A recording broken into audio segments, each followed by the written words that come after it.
జమ్ము ఏది అయినా ట్రై చెయ్యి ఆచి చికెన్ మసాలా. ఆచి చికెన్ మసాలా.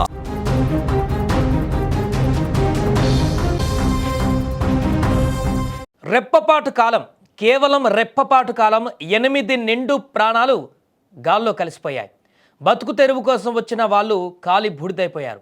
రాజస్థాన్లోని భీవాడీలో జరిగిన ఘోర ప్రమాదం యావత్ దేశాన్ని ఇప్పుడు దిగ్భ్రాంతికి గురి చేసింది. ఇది ప్రమాదమా లేక కాసుల కకృతి కోసం చేసిన పరోక్ష హత్యల? పండగ పూట వెలుగులు పంచవలసిన బాణసంచా ఆ పేదవాళ్ల పాలిట మృత్యుపాశం ఎందుకైంది? అక్రమంగా నడుస్తున్న మృత్యు కర్మాగారంలో అసలు ఏం జరిగింది? సీసీటీవీలో రికార్డైన భయానక దృశ్యాలు ఏం చెబుతున్నాయి? ఒకసారి ఈ వీడియోలో పూర్తిగా చూద్దాం. రాజస్థాన్ భీవాడీలోని ఓ ఫ్యాక్టరీ అది. బయట ప్రపంచానికి అది ఒక సాధారణ గోడౌన్, కానీ లోపల మృత్యువు మాటు వేసి ఉందని ఎవరికీ తెలియదు.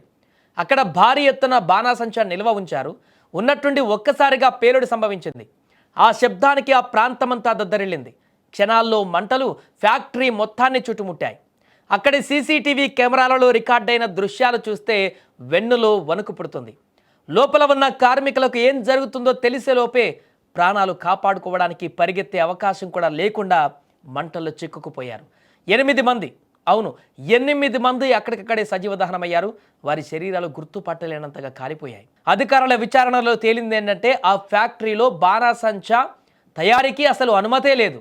నిబంధనలను గాలికి వదిలేసి అధికారుల కళ్ళుగప్పి జనావాసాల మధ్య యథేచ్ఛగా ఈ అక్రమ దందా సాగిస్తున్నారు. కొందరి స్వార్థం, డబ్బు మీద ఆశ ఈరోజు అమాయక కూలీల ప్రాణాలను బలిగొంది. వాళ్ళు ఎవరి బిడ్డలో, ఎవరికి తండ్రులో, ఏ కుటుంబానికి ఆధారమో పొట్టకూటి కోసం వస్తే పిడికెడు బూడిదై మిగిలారు.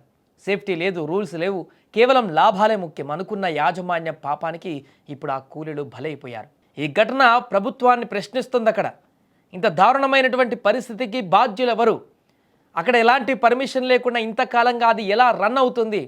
బాణాసంచా ఫ్యాక్టరీ జనావాసాల మధ్యకు ఎలా వచ్చింది ఎలాంటి అనుమతులు లేకుండా అనేది ఇప్పుడు ప్రశ్నగా మారింది. ఇలాంటి ప్రశ్నలు ఉత్పన్నమైన పోయిన ప్రాణాలైతే తిరిగి రావు. వారందరూ కూడా పూర్తిగా గుర్తుపట్టలేనంత విధంగా బూడిదగా మారినటువంటి సందర్భం.